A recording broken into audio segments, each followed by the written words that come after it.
ಈಗ ಯಜಮಾನರುಗಳಿಗೆ ಹೇಳ್ಬೇಕು, 20-30 ವರ್ಷದ ಹಿಂದೆ ಹೆಂಗಿತ್ತು, ಇವಾಗ ಹೆಂಗಿದೆ?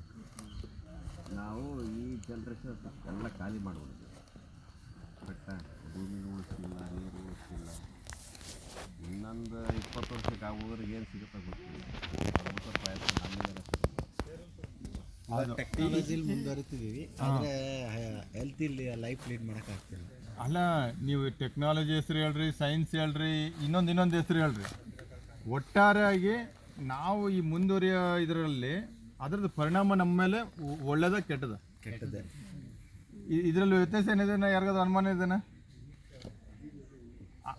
ಈಗ ಅದಕ್ಕೆ ಈಗ ಕಾಮನ್ ಸೆನ್ಸ್ ಎಲ್ಲರಿಗೂ, ಈಗ ನಾವು ಒಳ್ಳೇದು ಆಗ್ಬೇಕಂದ್ರೆ ಏನು ಮಾಡ್ಬೇಕು? ಹಿಂದಕ್ಕೆ ತಿರ್ಸ್ಬೇಕು. ನಾವು ಹಿಂದಕ್ಕೆ ತಿರ್ಬೇಕು. ನಮ್ಮ ದಾರಿ ಹಿಂಗೆ ಮುಂದಕ್ಕೆ ಹೋಗ್ತಿರೋದನ್ನ ಹಿಂದಕ್ಕೆ ತಿರ್ಸಿ ಈ ಕಡೆಗೆ ತಿರುಗ್ಬೇಕು. ಸಿಂಪಲ್ ಆಗಿ ಇರೋದು ವಿಚಾರ ಇಷ್ಟೇ. ಈಗ ಅದು ಆ ನಿಟ್ಟಿನಲ್ಲಿ ಇಟ್ಕೊಂಡೆ ನಾವು ಬ್ಯಾಕ್ ಟು ರೂಟ್ಸ್ ಅಂತಂದು ಫೆಸ್ಟಿವಲ್ ಅಂತಂದು ಇದಕ್ಕೆ ಹೆಸರು ಕೊಟ್ಟಿರೋದು. ಆಮೇಲೆ ಇದರಲ್ಲಿ ಕಂದ ಮೂಲಗಳು ಅಂದರೆ ನಮ್ಮ ರೂಟ್ಸ್, ಗೆಡ್ಡೆ ಗೆಣಸುಗಳು ಏನಿದಾವಲ್ಲ, ಇದನ್ನು ಆಹಾರವಾಗಿ ಎಲ್ಲರಿಗೂ ಮರುಪರಿಚಯ ಮಾಡಲಿಕ್ಕೂ ಉದ್ದೇಶ ಇದೆ. ಅದಕ್ಕೆ ಕನ್ನಡದಲ್ಲಿ ಕಂದಮೂಲ ಉತ್ಸವ ಅಂತಂದು ಹೆಸರು ಕೊಟ್ಟು ಈ ಕಾರ್ಯಕ್ರಮ ಮಾಡ್ತಿರೋದು. ಪ್ರಧಾನವಾಗಿ ಅದನ್ನೇ ಇಟ್ಕೊಂಡಿರೋದು. ಆದರೆ ಒಟ್ಟಾರೆ ನಮ್ಮ ಎಲ್ಲ ವಿಚಾರಗಳು, ಎಲ್ಲ ನಮ್ಮ ಬದುಕು ಹಿಂದಕ್ಕೆ ಯೂಟರ್ನ್ ಆಗ್ಬೇಕು ನಾವು. ಅದನ್ನು ಇದ್ರದ್ದು ಪೂರ್ತಿ ಕಾರ್ಯಕ್ರಮದ ಉದ್ದೇಶ. ಈಗ ಈ ನಿಟ್ಟಿನಲ್ಲಿ ಈಗ ನಾವು ಕೆಲವರು ಮುಂದಕ್ಕೆ ಹೋಗಿರೋರು ಇದ್ದೀವಿ. ಈಗ ನಮ್ಮ ಅನುಭವ ನಮ್ದು ಏನು ಅನ್ನೋದು ಸ್ವಲ್ಪ ಪರಿಚಯ ಮಾಡ್ತೀನಿ. ಇವರು ಶಂಕರಗೌಡರು, ಇವರು ಒಳೆ ಆ ಕಡೆಗೆ ಮುದೇನೂರು ಅಂತ, ಅಲ್ಲಿ ಅವ್ರ ಮನೆಯವರು ಸುನೀತಕ್ಕ. ಇಲ್ಲಿಂದ ಒಂದು 5 ಕಿಲೋಮೀಟರ್ ದೂರದಲ್ಲಿ ಎರೆಹಳ್ಳಿ ಅಂತ ಇದೆ, ಅಲ್ಲಿ ಹನುಮಂತಣ್ಣ. ಪರಿಮಳಕ್ಕ ಬರ್ಬೇಕು.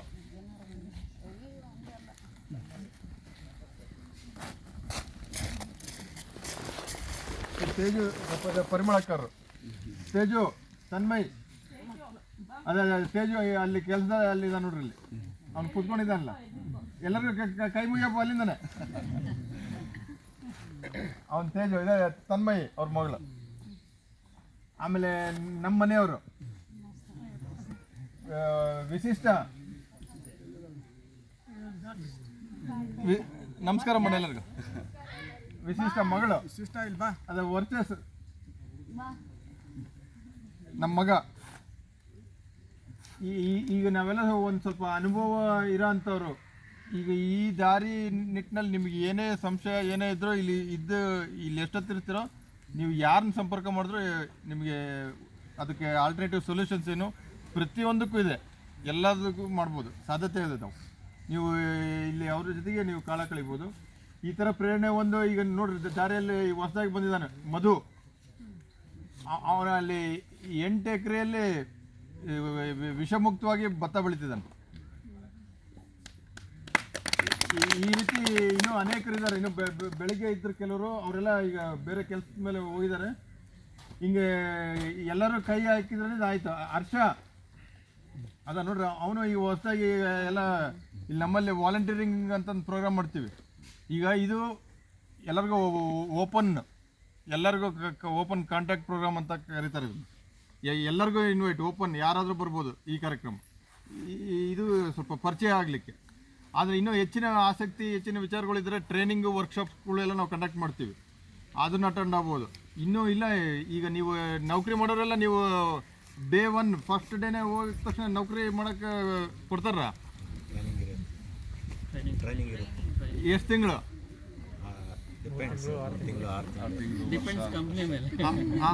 ಅಲ್ಲಲ್ಲ, ಹೌದಾ, ತಿಂಗಳಗಟ್ಟಲೆ ಟ್ರೈನಿಂಗು, ಆಮೇಲೆ ನೌಕರಿ ಶುರು ಆಗೋದು. ನೀವು ರೈತರಾಗಿ ಮುಂದುವರಿಬೇಕಂದ್ರೂ, ಈ ಥರ ಆಲ್ಟರ್ನೇಟಿವ್ ಪಾತ್ ದಾರಿಯಲ್ಲಿ ಹೋಗ್ಬೇಕಂದ್ರೂ ನಿಮಗೂ ಟ್ರೈನಿಂಗ್ ಬೇಕು. ಮತ್ತು ಇದು ಏನು ಸುಲಭವಲ್ಲ. ಹಂಗೆ ನಿಮ್ಮ ಜಾಬಿಗಂತೂ ಇದನ್ನೂ ಅರ್ಥ ಮಾಡ್ಕೊಳ್ಳಿಲ್ಲ ಅಂದರೆ ಇದು ಇನ್ನೂ ಕಠಿಣ.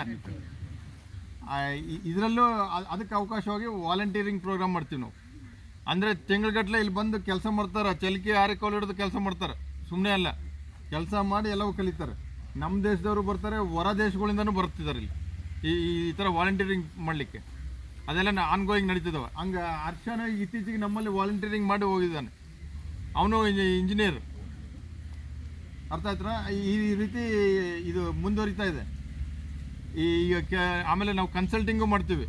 ಈಗ ನೀವು ಹೊಸದಾಗಿ ತೋಟ ಕಟ್ಟಬೇಕು ಹೆಂಗೆ ಅನ್ನೋದ್ರ ಕನ್ಸಲ್ಟಿಂಗ್ ಅದರದ್ದು ಮಾಹಿತಿ ಎಲ್ಲ ಶೇರ್ ಮಾಡ್ತೀವಿ. ಈಗ ಅಲ್ಲಿ ನಿರಂಜನ್ ಇದ್ದಾನೆ, ಎಸ್ ಮಲ್ಲಿಕಾರ್ಜುನ್ ಅವ್ರದ್ದು ಫಾರ್ಮಲ್ಲಿ ಪೂರ್ತಿ ವಹಿಸ್ಕೊಂಡು ಕೆಲಸ ಮಾಡ್ತಿದ್ದ. ಈಗ ಅವನು ನಮ್ಮ ದಾರಿಗೆ ಮುಂದುವರಿತಿದ್ದಾನೆ. ಈ ಥರದ್ದು ಎಲ್ಲ ತೋಟಗಳೆಲ್ಲ ಮಾಡೋಕ್ಕೆ ಎಲ್ಲ ಈಗ ಸ್ವಂತವಾಗಿ ಅವನದೇ ಸ್ವಂತ ಮಾಡ್ಬೇಕಂತಂದು ಇದೆ. ಅವ್ರ ತಂದೆಯವ್ರನ್ನೆಲ್ಲ ಕರ್ಕೊಂಡ್ಬಂದಿದ್ದಾನೆ. ಈ ರೀತಿ ಎಲ್ಲರೂ ಹೆಜ್ಜೆ ಮುಂದಕ್ಕೆ ಇಟ್ಟಿರೋರು ಈ ದಾರಿಯಲ್ಲಿ. ಈ ರೀತಿ ಎಲ್ಲ ಇದೆ. ಈಗ ಕೆಲವೊಂದು ಈಗೇನು ಹೋಗಿ ಬಂದಮೇಲೆ ಒಂದು ರೌಂಡ್ ಹೋಗಿ ಬಂದಮೇಲೆ ಮಾಡೋಣ. ಅಲ್ಲಲ್ಲ ಆಗಲೇ ಹಂಗೆ ಮಾಡಿದ್ವಲ್ಲ, ಹಂಗೆ ಹೋಗಿ ಬಂದು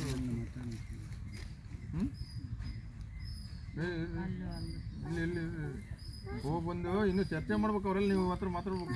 ಈಗ ಮಾತಾಡೋಣ, ಆಮೇಲೆ ಚರ್ಚೆ ಮಾಡ್ತೀವಿ. ಎಲ್ಲವೂ ಎರಡು ಆಗ್ತಾವೆ ತಡು. ಮತ್ತು ಈಗ ಅದು ಇಲ್ಲ, ಇದು ಟೈಮ್ ಆಗಲಿ ಭಾಳ ಆಗೈತಿ. ಬರೋರು ಇದ್ದಾರೆ, ಅದು ಕರೆಕ್ಟ್. ಸರಿ, ಈಗ ಈಗ ಅನುಭವ ಹಂಚ್ಕೊತಾರೆ, ವಿಚಾರಗಳು ಕೇಳ್ರಿ ಮೊದಲು. ಈಗ ಕೆಲವು ಈ ಥರ ಅನುಭವ ಹಂಚ್ಕೊತಾರೆ ಎಲ್ಲರದ್ದು. ಆಮೇಲೆ ಒಂದು ರೌಂಡ್ ತೋಟ ಹೋಗ್ಬರೋಣ. ಬಂದಮೇಲೂ ಮತ್ತು ಇಂಟ್ರಾಕ್ಷನ್ ಸೆಷನ್ ಚರ್ಚೆ ಮಾಡಲಿಕ್ಕೆ ಪ್ರಶ್ನೆಗಳು ಎಲ್ಲದಕ್ಕೂ ಇರ್ತಾರೆ. ಹೇಳ್ರಿ ಶಂಕರಗೌಡ.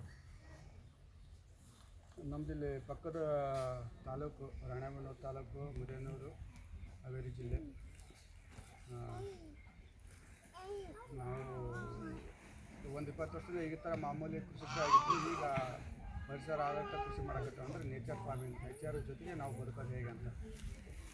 ಇವಾಗ ನಾವು ಸುಮಾರು 20 ವರ್ಷದಿಂದ ಯಾವುದೇ ಥರದ ಹೊರಗಡೆದ ತಂದು ಹಾಕಿಲ್ಲ.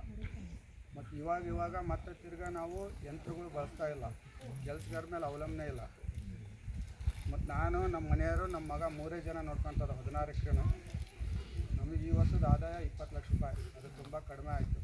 ಮುಂದೆ ನಾವು 1 ಎಕರೆಯಲ್ಲಿ 20 ಲಕ್ಷ ರೂಪಾಯಿ ತೆಗಿಬೇಕಂತ ಆ ಯೋಜನೆ ಇಟ್ಕೊಂಡಾವಿ. ಯಾಕಂದರೆ ಇವತ್ತು ಸಾಫ್ಟ್ವೇರ್ ಆಗ್ಬೇಕು, ಡಾಕ್ಟ್ರ್ ಆಗ್ಬೇಕು, ಇಂಜಿನಿಯರ್ ಆಗ್ಬೇಕಂತಾರೆ. ಯಾವ ಉದ್ದೇಶದಿಂದ ಅಂದ್ರೆ ದುಡ್ಡು ಬರ್ತದೆ ಜಾಸ್ತಿ ಅನ್ನೋದಕ್ಕೆ. ಮತ್ತು ಅವರು ಆರಾಮಾಗಿರ್ಬೇಕಂತ. ನಾವು ಪ್ರತಿ ದಿವಸ 2 ತಾಸು ಕೆಲಸ ಮಾಡಿ 1 ಎಕರೆಗೆ 20 ಲಕ್ಷವರೆಗೆ ತೆಗಿಬೇಕಂತ ನಮ್ಮದು ಒಂದು ಗುರಿ ಇಟ್ಕೊಂಡಿದ್ವಿ.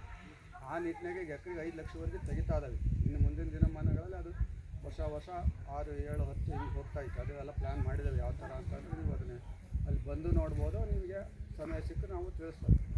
ಯಾಕೆ ನಾನು ಇದೆಲ್ಲ ನಿಮಗೆ ಮಾತು ಹೇಳ್ತಂದ್ರೆ, ಕೃಷಿ ಅಂದರೆ ಇವತ್ತು ಎಲ್ಲರಿಗೂ ಕೇವಲವಾಗಿ ಕಾಣ್ತದೆ. ಈಗ ನಮ್ಮ ಮಗಗೆ ನಾವು ಹೆಣ್ಣು ನೋಡ್ತಾ ಇದ್ದಾವಲ್ಲ, ಅವ್ರು ಕೃಷಿಕರ ಮಗ ಅಂತ ಯಾರು ಕೊಡ್ತಾ ಇಲ್ಲ. ಆದರೆ ನಾವು ಎಲ್ಲರಿಗಿಂತ ಆರಾಮಾಗದವಿ. ಇಲ್ಲಿ ಕೃಷಿಯಲ್ಲಿ ಖುಷಿನೇ ಐತಿ, ನೆಮ್ಮದಿನೇ ಐತಿ, ಮತ್ತು ಆರೋಗ್ಯನೇ ಐತಿ, ಮತ್ತು ಸಾಕಷ್ಟು ಸಮಯ ಐತಿ. ನಮಗೆ ಬರೀ 2 ತಾಸು ಕೆಲಸ ಮಾಡೋದು ನಾವು. ಯಾವ ಸಾಫ್ಟ್ವೇರ್ ಇಂಜಿನಿಯರ್ ನೋಡ್ರಿ 10 ತಾಸು ಕೆಲಸ ಮಾಡ್ತಾನೆ, ಕಂಪ್ಯೂಟರ್ ಮೇಲೆ ಕೂತ್ಕೊಂಡು 40 ವರ್ಷಕ್ಕೆ ಅವ್ನು ಆಯುಷ್ಯ ಮುಗಿದ. ಈಗ ನನಗೆ 60 ವರ್ಷ. ಈಗ ನಾನು 20 ಕಿಲೋಮೀಟ್ರ್ ನಡೆಯಬಲ್ಲೆ ಚಪ್ಪಲಿ ಇಲ್ದಂಗೆ. ಚಪ್ಪಲಿ ಹಾಕೋದು ಬಿಟ್ಟು 20 ವರ್ಷ ಆಯಿತು. ನಮ್ಮ ರಾಘವ್ ಅವರು, ನಾವು ಯಾರು ಚಪ್ಪಲಿ ಹಾಕಲ್ಲ. ಭೂತಾಯಿ ಮೇಲೆ ಚಪ್ಪಲಿ ಇಡಬಾರ್ದಂತ. ಆ ತಾಯಿ ಮೇಲೆ ಚಪ್ಪಲಿ ಇಟ್ಟು ನಮ್ಗೆ ಒಳ್ಳೇದಾಗಲ್ಲ ಅಂತ. ಆರೋಗ್ಯ ದೃಷ್ಟಿಯಿಂದನೂ ಭಾಳ ಒಳ್ಳೆಯದು. ಚಪ್ಪಲಿ ಹಾಕೋದ್ರಿಂದ ನಡೆದ್ರೆ ನಮಗೆ ಶುಗರು, BP ಬರೋಲ್ಲ. ನಮಗೆ ಭಾಳ ಒಂದು ಇಂದ್ರಿಯಗಳು ಭಾಳ ಸೂಕ್ಷ್ಮಕ್ಕವು. ನನಗೆ ಕಾಲು ಇಡಬೇಕಾದ್ರೆ ಮತ್ತು ಕೆಳಗಡೆ ಮುಳ್ಳಿದ್ರೆ ಆ ಮುಳ್ಳು ನೀಡೋಕ್ಕಿಂತ ಮುಂಚೆ ಕಾಲು ತಾನೇ ತೆಗಿತೈತಿ. ನಾನು ಹೇಳಂಗೆ ಒಂದು ಮುಳ್ಳು ನೆಡ್ತೈತೆ ಅಂತ ನನಗೆ ಅಷ್ಟು ಸೆನ್ಸೇಷನ್ ಗೊತ್ತಾಗ್ತದೆ. ಪ್ರತಿಯೊಂದು ಹೆಜ್ಜೆನೂ ನನ್ನ ಮೇಲೆ ನೋಡಿ ನಡೀತಾ. ಆ ಥರ ಒಂದು ನಮಗೆ ಭಾಳ ಒಂದು ನಾವು ಶಾರ್ಪ್ ಆಗ್ತಾಯಿತ್ತು.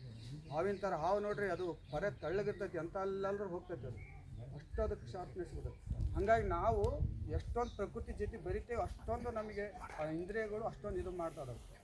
ಯಾವುದು ನಾವು ಈಗ ಸೋಲಾರ್ ಹಾಕಿ ಬಿಸಿನೀರು ತೊಳಿತಾರೆ, ಅದು ಆರೋಗ್ಯ ದೃಷ್ಟಿಯಿಂದ ಒಳ್ಳೇದಲ್ಲ. ಆದಷ್ಟು ನಾವು ತಣ್ಣೆ ನೀರು ತೊಳಿಬೇಕು. ಚಳಿಗಾಲದಾಗ ಸ್ವಲ್ಪ ಊರು ಬೇಗ ನೀರು ತೊಳಿಬೇಕು. ಅದು ಬಿಟ್ಟರೆ ಬೆಳಗ್ಗೆ ಬೇಗ ಹೇಳ್ಬೇಕು. ನಾವು ಬ್ರಹ್ಮಿ ಮೋಟ ಹೇಳೋದ್ರಿಂದ ಆಯುಷ್ಯ ಜಾಸ್ತಿ ಆಗ್ತೈತಿ. ಬೆಳಿಗ್ಗೆ ಖಾಲಿ ಹೊಟ್ಟೆ ನೀರು ತುಂಬಬೇಕು. ಆರೋಗ್ಯ ದೃಷ್ಟಿಯಿಂದ ಭಾಳ ಒಳ್ಳೆಯದು. ಭಾಳ ಜನ ಇವತ್ತು ಆ ಪಲ್ಸಸ್ಸು ಅದು ಇದು ಅಂತ ಹೇಳ್ತಾರೆ, ಶುಗರ್ BP ಅಂತಾರೆ. ಇವು ಯಾವುದು ಸುಮ್ಮನೆ ಬರೋಲ್ಲ. ನಮ್ಮ ಒಂದು ಸರಿಯಾದ ಆಹಾರ ಕ್ರಮ ಇಲ್ಲದಕ್ಕೆ, ನಮ್ಮ ಜೀವನ ಕ್ರಮ ಇಲ್ಲದಕ್ಕೆ ಇವೆಲ್ಲ ಬರ್ತಾ ಇದಾವೆ. ಇವನ್ನೆಲ್ಲ ಸೂಕ್ಷ್ಮತೆಗಳನ್ನ ನಾವು ಅರ್ಥಕೊಂಡ್ರೆ ಆಸ್ಪತ್ರೆಯಿಂದ ನಾವು ದೂರ ಇರ್ಬೋದು. ನೋಡ್ತೀರಿ ಇವತ್ತು ಪ್ರಕೃತಿ ಒಳಗೆ ಯಾವ ಪ್ರಾಣಿ ಪಕ್ಷಿಗೆ ಆಸ್ಪತ್ರೆಗಳಿಲ್ಲ, ಸ್ಕೂಲ್ಗಳಿಲ್ಲ, ಮತ್ತು ದೇವಸ್ಥಾನಗಳಿಗೆ ಅವು ಹೋಗ್ತಾವೆ. ಇವೆಲ್ಲವೂ ಸುಮ್ಮನೆ ನಾವು ಏನೋ ಅಂದ್ಕೊಂಡು ಇವನ್ನೆಲ್ಲ ಮಾಡ್ತಾ ಇರೋದು.